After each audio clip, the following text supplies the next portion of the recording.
Bien, on va vouloir faire un mouvement en utilisant les images clés et à partir du concepteur PIP.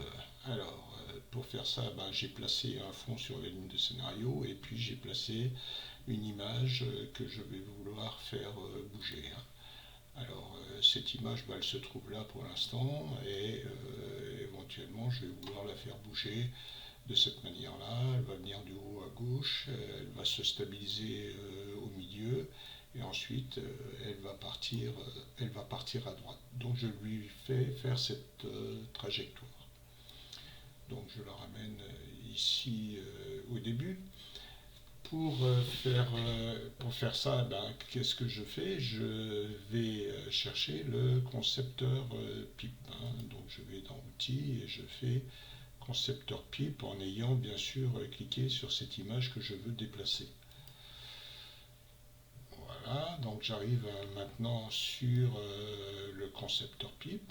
Maintenant vous avez l'habitude. Et ce qui va nous intéresser dans le concepteur PIP, c'est donc l'onglet Mouvement, ici en haut à gauche. Donc je viens sur Mouvement. Et puis, on va utiliser pour ça les images clés. Donc, on ne va pas utiliser les trajectoires prédéfinies et on va utiliser les images clés. Les images clés, on va surtout utiliser l'image clé position. On verra l'échelle et autres images clés qui existent ultérieurement. Et on va utiliser l'image clé position. Et pour ça, je vais définir une première image clé pour faire ça. Une image clé qui se trouve au départ donc du mouvement, au départ du défilement de mon image dans ma ligne de scénario. Alors je clique ici, je fais un clic gauche et vous voyez que ça me fait apparaître un petit losange ici, ainsi que j'ai un petit point bleu qui est apparu au milieu ici. Alors ça me permet de venir positionner, je viens sur le petit point bleu, et ça me permet de dire à partir de cette image clé, d'enregistrer l'information comme quoi je veux que mon image parte en haut à gauche de mon fond. Donc c'est cette information qui va être enregistrée dans ce petit losange. C'est une manière symbolique de voir les choses. Ensuite, je vais déplacer mon curseur. Je vais déplacer mon curseur. Alors vous voyez qu'ici le petit losange il est devenu jaune parce que le curseur n'est plus en conjonction avec le losange. Et je vais déplacer mon curseur et dire que au bout de 3 secondes, par exemple, ici je suis au temps 3 secondes, vous le voyez apparaître, qu'au bout de 3 secondes, eh bien, je souhaite que mon image soit venue se déplacer ici au milieu. Eh bien, pour faire ça, je vais créer une nouvelle image clé. Donc, je vais donner une indication au fait que quand je suis à 3 secondes ici, je vais avoir à décrire une nouvelle position. Alors, je crée une image clé, j'ajoute une image clé, je fais clic gauche sur le petit losange ici, vous voyez qu'automatiquement vous avez un losange qui est venu s'inscrire ici. Et maintenant, je vais donner l'information de la position qui doit être occupée par mon image au moment où elle arrive sous les 3 secondes. Eh bien, vous voyez, je suis venu sur le point bleu et je tire le point bleu. À ce moment-là, ça me génère une flèche de trajectoire et je déplace cette flèche de trajectoire jusqu'au milieu de mon fond.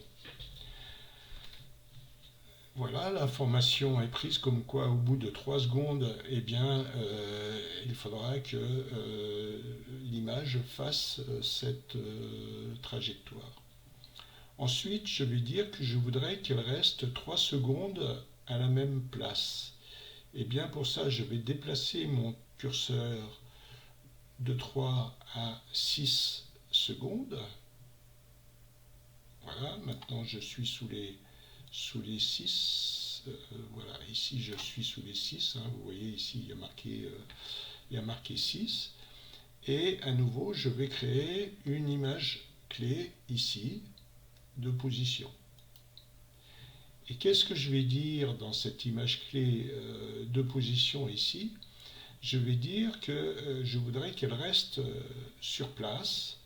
Donc, soit je ne fais rien parce qu'elle est déjà sur place, soit j'ai une autre possibilité, c'est de faire clic droit et de dire dupliquer l'image clé précédente. C'est-à-dire que elle va mettre dans ce petit losange l'information comme quoi la position qui doit être occupée à cet endroit-là est exactement la même que celle qu'il occupait à l'image clé précédente.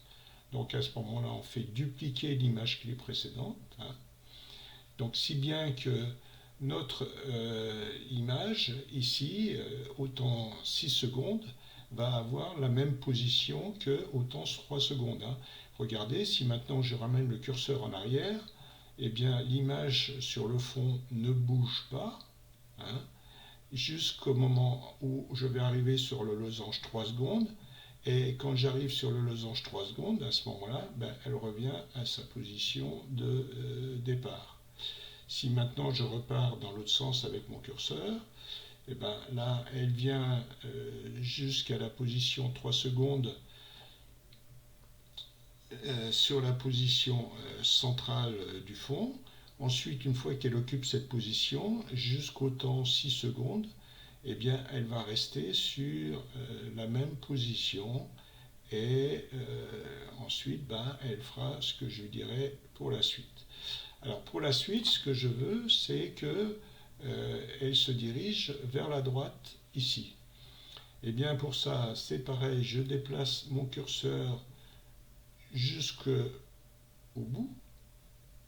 Voilà. Quand j'arrive au bout, à nouveau, je vais ajouter une nouvelle image clé ici. Hein. Je viens ajouter une nouvelle image clé. Voilà. On a un demi-losange qu'on voit apparaître ici.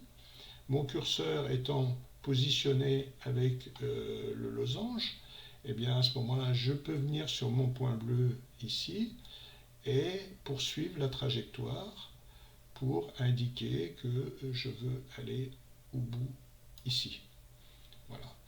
Si bien que, regardez, si maintenant je reviens avec mon curseur en arrière, eh bien vous voyez qu'il passe de 10 secondes à 6 secondes de la position de l'extrême droite jusqu'à la position centrale. Quand il arrive au temps t plus 6 secondes, à ce moment-là, il va se stabiliser au milieu. Et puis, il va y rester jusqu'au temps t plus 3 secondes. Voilà. Quand il arrive au temps t plus 3 secondes, eh bien, il va ensuite rejoindre la position initiale qui était ici. Donc, vous avez la trajectoire. Si maintenant je lance automatiquement sans moi-même utiliser manuellement le curseur, ben, vous voyez, hop, ça reste stabilisé et ça repart. Voilà. Alors, je peux éventuellement accélérer la vitesse d'accès au centre, ici. C'est-à-dire que si je voulais que ça aille beaucoup plus vite pour passer de la gauche en haut à gauche vers le centre, eh bien, je peux le faire. À ce moment-là, il suffit que je vienne réduire le temps disponible pour effectuer cette trajectoire. Et je réduis ce temps disponible en venant cliquer gauche sur le petit losange rouge et je le déplace, je le ramène par exemple à 1 seconde. Donc si bien que ça veut dire que je ne lui laisse pour faire tout ce déplacement plus qu'une seule seconde. Donc il va falloir qu'il accélère. Par contre, dans ce cas-là, il va rester stable de 1 seconde jusqu'à 6. Donc il va rester stable beaucoup plus longtemps. Auparavant, il restait stable pendant 3 secondes. Là, maintenant, il va rester stable pendant 5 secondes. Donc, on regarde ce que ça donne. Voilà. Hop. Vous voyez, là, il va beaucoup plus vite et il reste stable assez longtemps. Et puis, il redémarre lentement vers les 10 secondes pour effectuer le restant de sa trajectoire. Si maintenant, je voulais qu'il ne reste que 3 secondes sur la partie centrale, eh bien, il faudrait que je déplace le losange ici des 6 secondes et que je l'amène à 1 seconde plus 3, c'est-à-dire à 4 secondes. Hein. Vous voyez que je suis à 4 secondes ici. Donc, si bien qu'il va mettre 1 seconde pour faire cette trajectoire. Ensuite, il va avoir 3 secondes ici pour rester stable au milieu.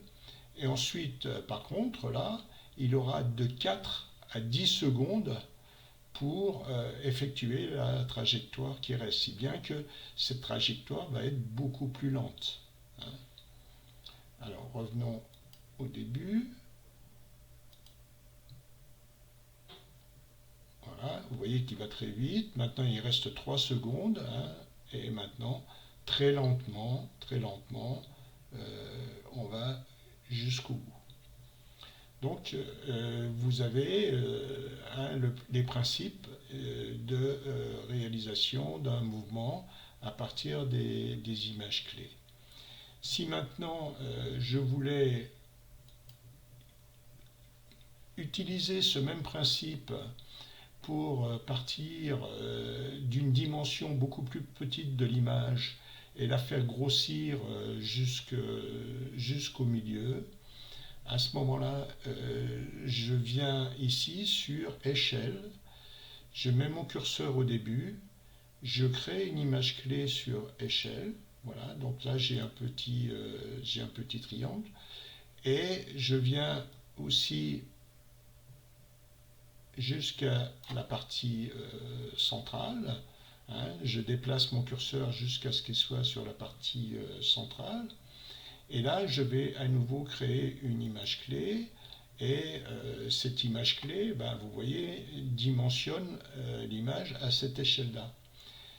Je vais revenir maintenant au début. Au début, je n'avais pas changé la dimension de l'image. Et maintenant que j'ai créé une image clé, je vais donner l'information comme quoi, au début, ici, eh bien, je veux que mon image ait une dimension, une échelle plus réduite. Donc à ce moment-là, je réduis l'échelle de mon image. Comme je lui ai donné l'information qu'au bout d'une seconde, il faut qu'elle ait la taille originale, hein, de départ, eh bien, regardez, il y a l'information ici dans cette image clé comme quoi l'image doit être une échelle plus petite, et dans cette image clé, il y a une information comme quoi l'échelle doit être plus grande. Hein. Donc, si je reviens en arrière, vous voyez que la taille se rétrécit. Si je déplace le curseur donc du temps 0 jusqu'au temps t plus 1 seconde, et bien maintenant j'ai d'une part eu un changement de position, mais d'autre part j'ai eu un changement d'échelle, et cette échelle, ben, elle va la garder jusqu'au bout. Hein. Voilà, et si je le déplace jusqu'au bout, eh bien j'ai d'une part changement de position et en même temps j'ai eu un changement d'échelle au départ. Si je reviens au début, hop, voilà, elle a grandi, elle reste stable et puis elle s'en va jusqu'au bout. Voilà.